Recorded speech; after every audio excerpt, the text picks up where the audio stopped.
past 2 years, I've been trying to make the most epic and scary tomb exploration horror game, where one of the places you can visit is the Paris Catacombs. These tunnels are creepy by themselves, but once I added my enemies to them, they turned downright horrifying. In this video, I'm going to show you some of the enemies I've added and how I made the infinitely long tunnels of the catacombs come to life. So, just to give you some background info, if you're new here, 1 year ago I announced my game Bird Horse, and well, it kinda blew up.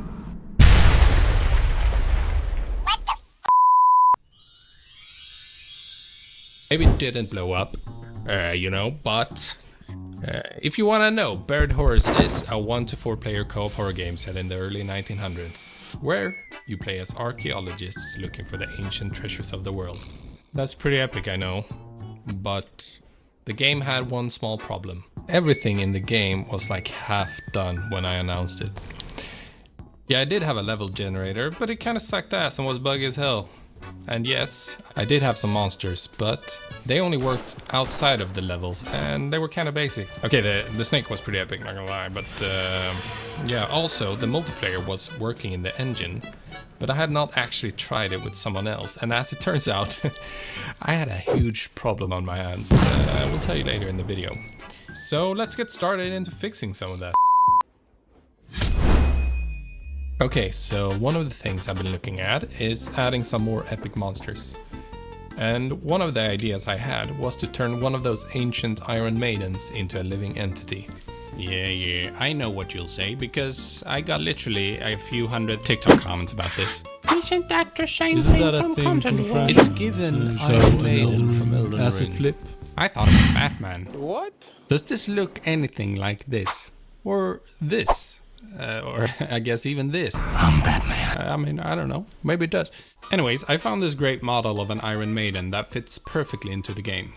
I tried to design it based on what would make sense for it to do. Like, most monsters in horror game just run after you, but that makes no sense for a big chunky machine like this. Instead, I made it move as if it had a couple of wheels below it. So it can mainly move in a straight line and only wants to turn when standing still. So it will be passive until it sees the player, then it will try to grab you. And if it loses sight of you, it will also very quickly start to look around the area for you. So at this point, I have the monster, but it's not actually very scary. But then I added sounds to it.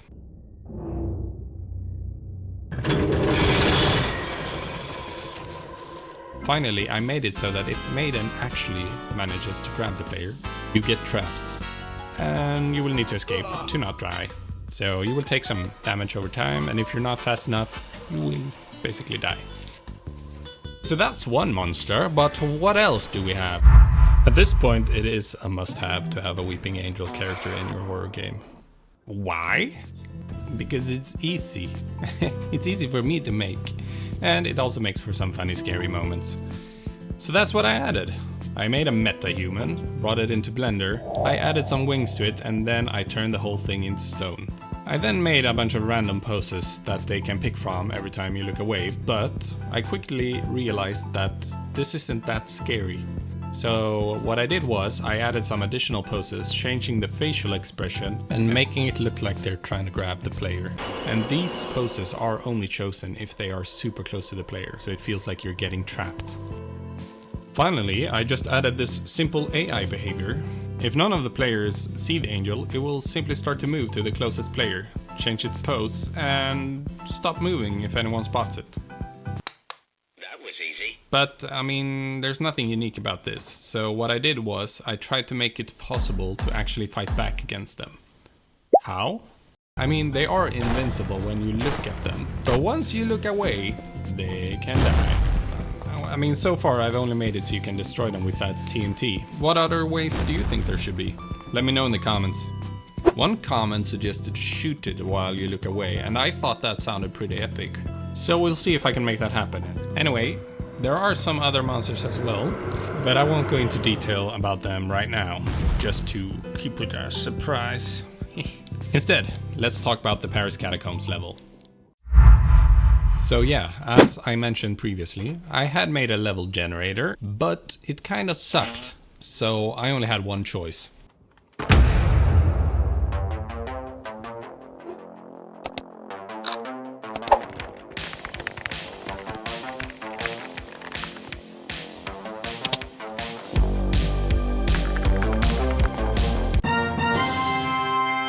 So after having redone the whole thing from scratch, it looks like this. Like, look at that. That's dog. New one, very nice.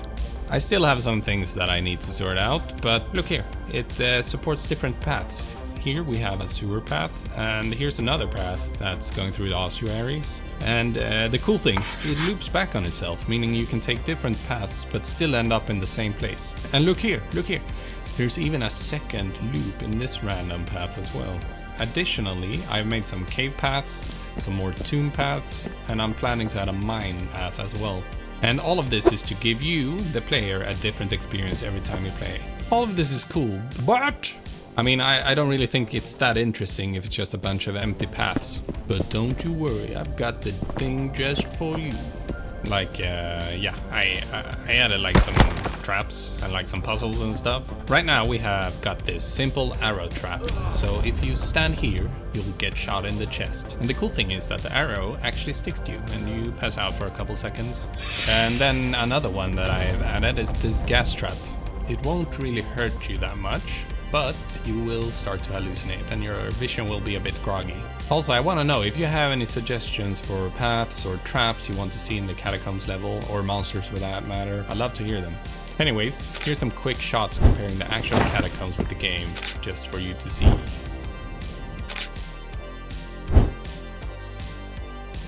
That's pretty cool, right? So that's the inside of the Catacombs, but I have actually been working on the entrance as well. So for that, I have made this randomly generated graveyard. It's using UA5's PCG system, my favorite system in the world. Here's how the graveyard is generated behind the scenes. First, a square is made, outlining the graveyard shape. Then the paths are decided and the graveyard is split randomly into different sections. But this is just the start. First, a fence is built around the graveyard. Then the church area is selected and outlined with plants, and the actual church is spawned. One area might be populated with mausoleums, and another area for normal tombs is created, along with other points of interest. The area is then made complete by adding birds, grass and trees, and other small details. Here we also have a puzzle generated, which has an entrance to the tombs below the graveyard. So we have the tomb and we have the tomb entrance. So what about that multiplayer I mentioned earlier? Well, you see, several months ago, I tried to just package the game to simply playtest it with multiplayer. And then this happened. So I tried to fix it, but it happened again and again and again.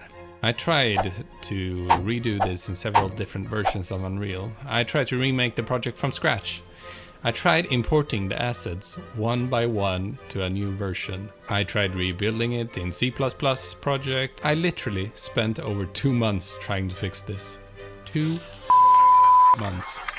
And I could not find the issue. And then one beautiful day, Unreal had an update, and all of a sudden it just worked.